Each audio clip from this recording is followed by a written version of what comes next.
आपका पेट भरा रहता है फिर भी आप चिप्स खाते हैं।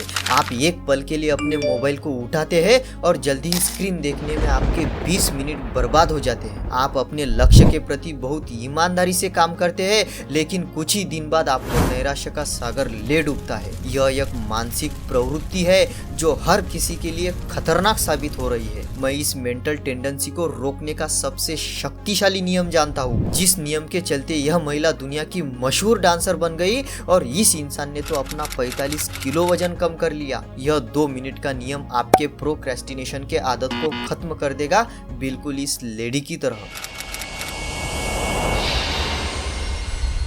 इन्हें देखिए, यह दुनिया की मशहूर डांसर है जिन्हें लोग ट्वाइला थार्प नाम से पहचानते हैं। उन्हें अब तक बहुत सारे अवार्ड्स मिले हैं। अब उन्हें कौन से अवार्ड मिले, क्यों मिले, कैसे मिले, इससे ज्यादा जरूरी हमारे लिए यह चीज है कि उन्होंने अपने लाइफ में सबसे ज्यादा महत्व किस चीज को दिया है। ट्वाइला कहती है, मैं मेरे ज्यादातर सफलता का श्रेय अपने डेली हैबिट्स को देती हूँ। यहाँ पर मैं उन हैबिट्स की बात कर रहा हूँ जिन्हें आप बनाए रखने में जूझ रहे हैं, जो आपके लिए लंबे समय तक टिक नहीं पाती, जिसके कारण आप असफलता के रास्ते पर चलते ही जा रहे हैं। ट्वाइला का कहना है कि मेरी हर सुबह एक रस्म के साथ शुरू होती है। यह उनके शब्द है, जरा गौर से सुनना। आगे वह कहती है, मैं सुबह 5:30 बजे उठती हूँ और उठते ही मैं वर्कआउट के कपड़े पहन लेती हूँ। मैं पैदल ही अपने घर से बाहर निकलती हूँ और टैक्सी को बुलाती हूँ और ड्राइवर से सीधा जिम ले चलने के लिए कहती हूँ और वहाँ पहुँचकर मैं 2 घंटे तक व्यायाम करती हूँ। रस्म व्यायाम करना या वजन उठाना नहीं है, रस्म तो टैक्सी को बुलाना है। जिस पल मैं ड्राइवर को बताती हूँ कि कहाँ जाना है, उसी पल मेरी रस्म पूरी हो जाती है। ट्वाइला ने जिस रणनीति का यूज किया है उसे आप भी अपने कामों में आजमा कर देख सकते हैं। 100% आपको रिजल्ट जबरदस्त मिलेंगे।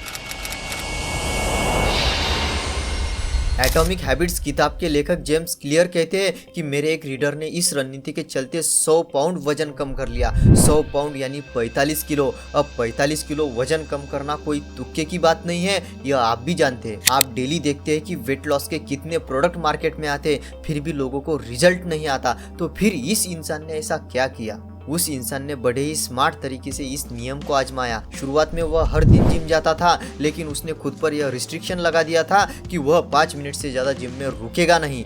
वह जिम जाता था, 5 मिनट व्यायाम करता था और वहाँ से निकल जाता था। भले ही उसका रुकने का मन कर रहा हो, वह फिर भी नहीं रुकता था। कुछ हफ्तों बाद उसने सोचा कि मैं हर दिन तो यहाँ पर आ ही रहा हूँ, तो मैं थोड़े ज़्यादा समय तक क्यों नहीं रुक सकता। यानी उसने पहले जिम जाने के हैबिट को बिल्ड किया और उसके बाद व्यायाम करने के हैबिट को हमेशा के लिए बना लिया। ऐसे बहुत से एग्जाम्पल है कि जिन्होंने इस नियम की रणनीति को यूज करके अपने लाइफ में बहुत कुछ हासिल किया। देखिए दोस्तों, हर किसी के लिए एक मैराथन की रेस दौड़ना बहुत मुश्किल होता है, लेकिन दौड़ने के जूते पहनना बहुत आसान होता है। एक्चुअली यह नियम यही बताता है कि बहुत आसान पॉइंट से निकलकर बहुत मुश्किल पॉइंट तक का सफर कैसे करना है।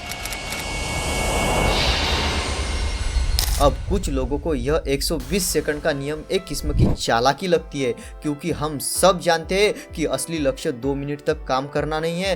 कोई भी सिर्फ एक पेज नहीं पढ़ना चाहता या फिर एक पुशअप्स नहीं मारना चाहता। हम सब इससे ज्यादा चाहते हैं। तो फिर आप इस चालाकी का शिकार क्यों होंगे? अगर आपको यह नियम कृत्रिम लगता है तो बस कुछ दिन इस तरकीब को आजमा कर देखिए, आपको रिजल्ट पॉजिटिव ही मिलेंगे। आप जो कुछ भी कर रहे हैं बस उसे 2 मिनट तक करे और रुक जाए। दौड़ने जाए लेकिन 2 मिनट बाद रुक जाए। इंग्लिश सीखने बैठे और 2 मिनट बाद रुक जाए। ऐसा आप कुछ हफ्तों तक करिए और बाद में देखना कैसे आपकी आदतें ऑटोमेट हो जाती है। इस चार्ट का स्क्रीनशॉट निकाल कर रख दीजिए, बाद में आपको काम आएगा। इम्पोर्टेंट थिंग यह है कि आपको शुरू करने की आदत में माहिर बनना है। हम में से हर व्यक्ति मंजिल ही चाहता है, सफर के अनुभव को कोई नहीं चाहता। हम शायद ही कभी इस तरह की सोच रखते होंगे कि एक पुशअप करना कोई भी व्यायाम नहीं करने से बेहतर होता है। 1 मिनट गिटार का अभ्यास करना शून्य अभ्यास करने से बेहतर होता है। 1 मिनट तक पढ़ना किताब हाथ में नहीं लेने से बेहतर होता है। कुछ भी नहीं करने के बजाय उम्मीद से कम करना हमेशा बेहतर ही होता है। जब भी आप किसी आदत को बनाने में जूझ रहे हैं, तब आप इस 2 मिनट के रूल को अपना सकते हैं। आप बड़े से बड़े लक्ष्य को नैरो डाउन करके बहुत आसान बना सकते हैं, लेकिन याद रखें, आप उस आदत को बेहतर नहीं बना सकते जो मौजूद ही नहीं है। इसीलिए सर्वश्रेष्ठ बनाने से पहले आसान इंसान बनाएं, क्योंकि कोई भी आदत अंतिम नहीं, शुरुआती बिंदु है। यह जिम नहीं, टैक्सी है। लेकिन क्या आप जानते हैं कि दुनिया के 1% लोग क्या अलग करते हैं जिसके चलते वो दुनिया पर डोमिनेट करते हैं? अब यह जानना चाहते हैं तो इस वीडियो पर क्लिक करें। चलिए तो मैं आपको वहाँ पर ही मिलता हूँ। बाय।